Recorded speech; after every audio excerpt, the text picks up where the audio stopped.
Olá pessoal, beleza? Hoje, 21 de novembro de 2021, nós estamos nos preparando para a nossa rotina de vida. São agora 7h40 da manhã.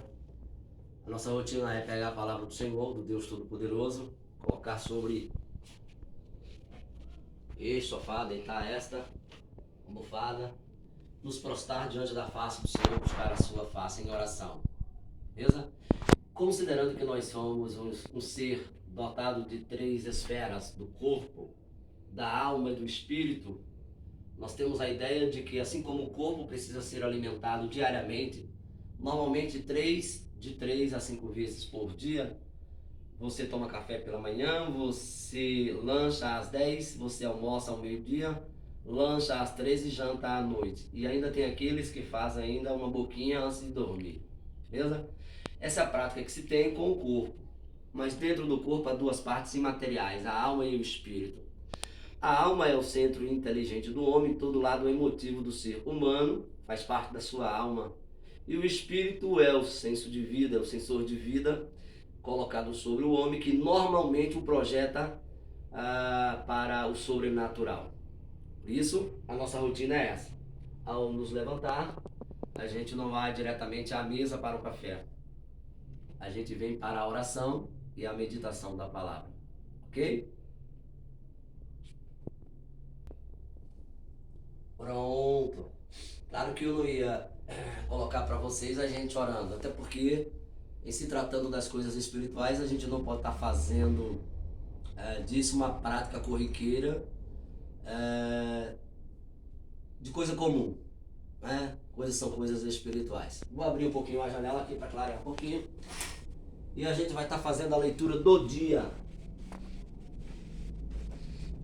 Leitura do dia, nós vamos estar lendo primeiro a Samuel, capítulo 15.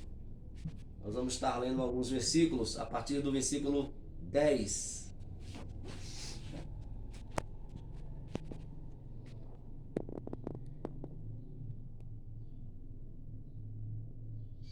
Então veio a palavra do Senhor a Samuel, dizendo: Arrependo-me de haver posto Saul como rei, porquanto deixou de me seguir e não executou as minhas palavras. Então Samuel se contristou e toda a noite clamou ao Senhor.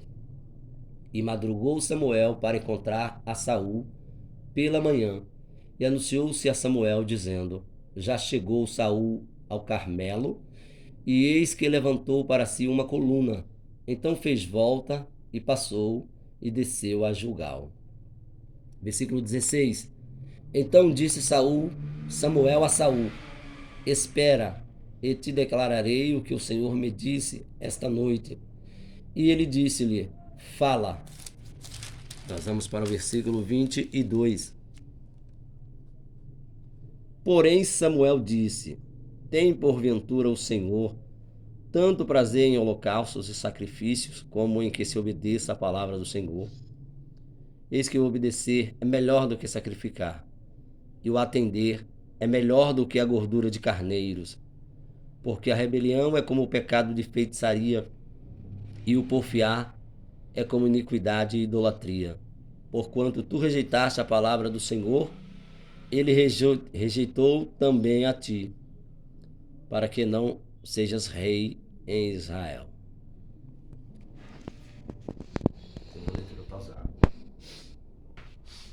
Pessoal, no texto lido, é uma história bem interessante, que dela a gente extrai algumas verdades para a nossa vida. A oportunidade de ser bem sucedido ou não está diante de cada um, diante daquilo que cada um busca ou diante daquilo que cada um crê. A nossa história fala de um personagem da história bíblica chamado Saul. Em Deus se percebe duas vontades: a vontade diretiva e a vontade permissiva. Quando se fala da vontade diretiva, fala-se daquilo que Deus manifesta como sendo Ele Senhor de tudo, e que, independente do que ele queira fazer, ele faz sem pedir opinião a ninguém, porque não tem ninguém acima dele para que ele possa se submeter ou pedir opinião. Deus é Senhor de tudo. Quando a gente fala de Deus, nós não estamos falando de um ser natural, estamos falando deste ser que em sua pujança, ele não tem começo, não tem meio, não tem fim. Ele é o eterno. As nossas mentes jamais seriam capazes de entender. Todavia, independente de entendermos ele na sua pujança, pode se relacionar com ele, porque a história bíblica mostra isso. Deus se relacionando ao longo dos anos, dos séculos, em todas as civilizações. Deus se relacionando com si, até porque nós somos sua imagem e semelhança. Então nós temos dele o seu DNA. Então os aspectos morais de Deus em nós é muito evidente. A outra vontade que se percebe em Deus é a vontade permissiva. É quando no transcurso das coisas, as coisas vão acontecendo de bom e de ruim, e os seres humanos imergidos nesses contextos, Deus, na sua glória, no seu trono, acompanhando todas as coisas, e ele podendo intervir em determinadas situações, ele não intervém.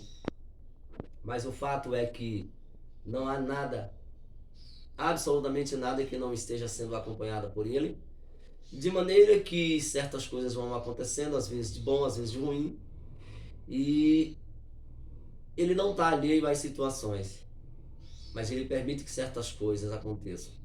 Às vezes porque ele tem um propósito direto, às vezes porque, não que ele não queira tomar partido, mas ele permite que aconteça para que as próprias pessoas envolvidas possam refletir, pensar um pouco, se voltar para ele. Também, por exemplo, nós estamos no Brasil acostumados a ver quedas de encostas nas grandes cidades em períodos de chuva. E aí, às vezes, aqueles morros descem ladeira abaixo, matando criança, matando mulher, matando idoso, matando, enfim, quem tiver à frente. Normalmente as pessoas se perguntam, onde estava Deus que não viu que isso aconteceu? Ora, não é que ele não tenha visto. Se a gente for fazer uma análise bem lógica, numa situação semelhante, ele estaria no mesmo lugar onde ele esteve quando Jesus, seu filho, estava sendo crucificado. Às vezes a imprudência humana leva à situação e as pessoas invertem. Ora, sabe-se que não se pode construir em cima de morro. Sabe-se que não se pode desmatar as árvores de morro, porque numa situação de chuva, naturalmente isso vai descer ladeira abaixo. E é o que mais comumente se vê. E aí as pessoas não entendem, como se Deus, como se o mundo tivesse sendo conduzido aleatoriamente, ou como se Deus fosse ruim a ponto de não fazer nada por aquela situação. É aqui que a gente vê uma manifestação clara da vontade permissiva. Ele poderia intervir sim, muitas das vezes ele intervém, e de maneira que muita gente recebe livramento de situações parecidas e outras não. Não podemos dizer, não podemos afirmar o que de fato Deus queria ou quer com tais situações, mas uma coisa é fato: sobre a mão dele está todo o controle de tudo. Beleza? Voltando para Samuel. Deus, quando trouxe Abraão, Deus dos caldeus, tinha um propósito com esse povo na pessoa de Abraão. Os caldeus, nas terras ali da Mesopotâmia, hoje o Iraque, aquela região ali do Iraque, quando Deus trouxe Abraão daquelas regiões ali, lhe fez uma promessa de levá-lo à terra prometida, a terra que ele não conhecia. Esse título ela recebe depois. E o certo é que, chegando naquelas regiões, onde hoje Israel, onde hoje ali a faixa de Gaza, a Palestina, aquela região ali, o certo é que, estando ali, a família de Abraão, ou os descendentes de Abraão, se encontram com vários moradores de culturas diferentes, inclusive pagãs, daquela região. Quando Deus trouxe Abraão de Ur dos Caldeus, Deus queria fazer para si um povo seleto, um povo com uma cultura não voltada para o paganismo, não voltada para a idolatria, uma cultura que o povo pudesse se voltar para o Deus Todo-Poderoso. Mas o grande problema é que ao chegar, ao se estabelecer, o povo começou a copiar o comportamento das nações vizinhas, os quais eles estavam ocupando pouco a pouco. De maneira que uma das coisas que Israel copiou foi o sistema de governo que havia entre aqueles povos, que era um sistema monárquico em algumas das regiões. No caso de Israel, que vinha de um sistema de governo teocrático, onde o próprio Deus ele se relacionava, ele conduzia seu povo, dando as leis morais, dando as leis civis, se relacionando diretamente com o povo, dizendo para o povo o que eles deveriam fazer para se estabelecer como nação. Mas ao perceber a cultura dos povos onde eles se estabeleceram, então pediram a Deus um rei. E foi exatamente aí aonde as coisas começaram a dar errado para o povo de Israel. Quando eles, de certa forma, se negam a participar de uma relação humana-divina ou divina-humana no governo teocrático e passam a se relacionar numa relação horizontal, onde o homem se relaciona com o homem do ponto de vista de sistemas de governo. E aí então, com o pedido do povo, então Deus chama Samuel e diz que, de acordo com o pedido do povo, ele vai conceder. E ele concede como rei ao povo de Israel, Saul. Mas o episódio lindo tem um fato interessante. É que Deus se lembra de que Deus se lembra de que o povo de Israel, quando saiu de Ur dos Caldeus para se estabelecer em Canaã, um dos povos que se levantou contra Israel foi o povo de Amaleque, os amalequitas. E esse povo dificultou muito a ida de Israel para as terras prometidas. E agora, Israel já tendo Saul como rei, Deus faz um pedido, chama Samuel e diz, olha, vai, diz a Saul, vai à casa de Amaleque e destrói toda a sua casa, desde o menor dos animais até os homens. E Saul vai e lamentavelmente manifesta um comportamento que é próprio dos seres humanos. Quando se quer obter vantagem sobre uma coisa, normalmente se ignora os valores, os princípios, no caso aqui os valores divinos. Se Deus disse o que era para fazer porque era Deus, o Todo-Poderoso, dizendo e sabendo por que estava mandando. O que Saul faz? Ele ignora. Reúne o seu povo, ataca todos os despojos do povo amalequita e aí comete um erro gravíssimo, que é o erro de guardar dos despojos dos amalequitas aquilo que ele considerava sendo bens de alto valor, inclusive preservando a vida de quem deveria destruir. E aí o que acontece? Que era a vida do rei. O que acontece? Deus, que não está alheio às coisas, que do seu trono acompanha tudo o que acontece entre os homens, chama Samuel e manda Samuel ir à procura, a caminho de Saul. Ao encontrá-lo, foi o que a gente leu no versículo 10. Então veio a palavra do Senhor a Samuel, dizendo, arrependo-me de haver posto a Saul como rei, porquanto deixou de me seguir. No versículo 22, saltando, Samuel disse, tem porventura o Senhor tanto prazer em holocaustos e sacrifícios como em que se obedeça a palavra do Senhor? Eis que o obedecer é melhor do que o sacrificar, e o atender é melhor do que a gordura de carneiros. Que lição prática a gente tira desse texto para a nossa vida? Tem pessoas que equivocam, que invertem as coisas.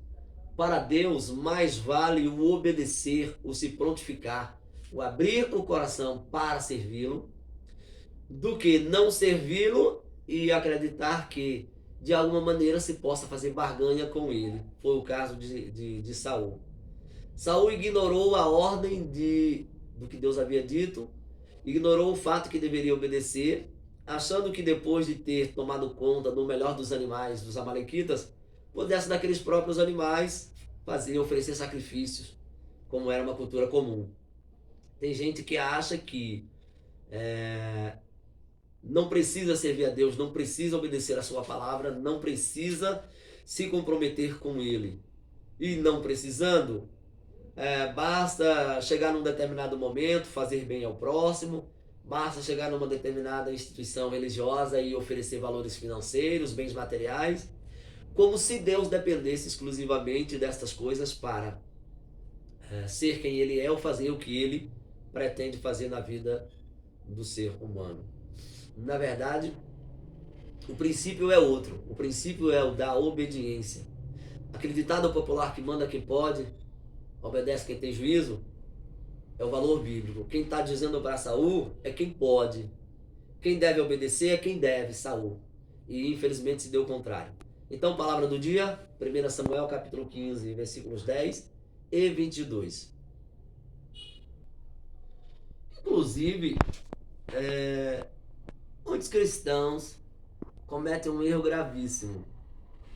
Quando eu digo cristão, digo aquele, não estou falando de instituições, título. Eu estou falando daqueles que professam a fé em Cristo. Ok? Se equivocam, fazem sacrifícios como prática de serventia a Deus. Os sacrifícios foram muito exigidos para o povo de Israel no passado, mas hoje, obedecer é melhor do que sacrificar. Obedecer às ordens daquilo que a palavra de Deus estabelece, daquilo que Jesus disse. Precisa haver renúncia. Se não tiver renúncia na vida cristã, não vai. Não adianta ter uma vida de sacrifício se não houver uma vida de renúncia. Renunciar é necessário. Renunciar à minha vida, renunciar à minha carne, renunciar aos meus desejos, renunciar às práticas de mundo. Ok? Renunciar em benefício do reino de Deus para a glória de seu nome. Nós vamos dar uma pausazinha aqui e vamos para o café da manhã. Café da manhã, então. Agora sim.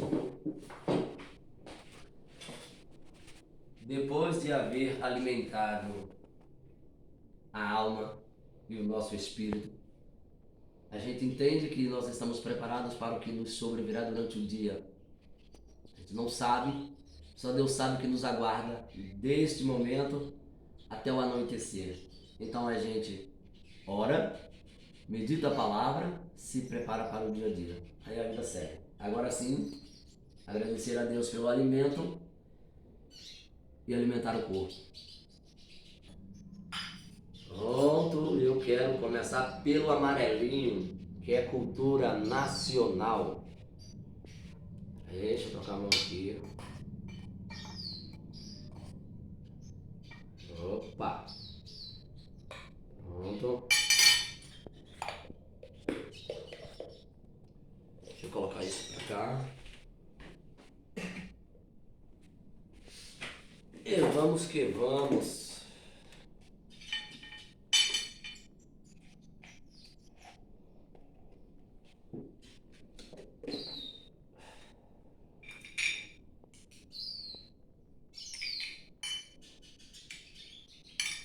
Uma coisa que não pode faltar na mesa do brasileiro, o amarelinho. Pode ter de tudo, mas se não tiver esse, está faltando alguma coisa.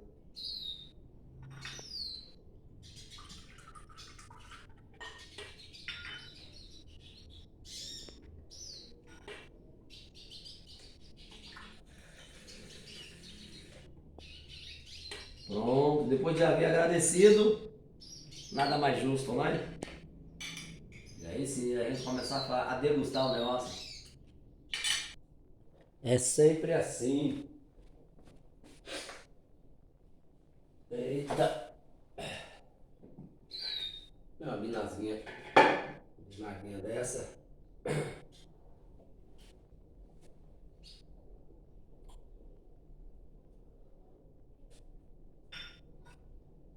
E não é que ela tá gostosa mesmo? Não é sempre que a gente faz uso, o consumo desse tipo de alimento. Mas sempre que possível, É gostoso.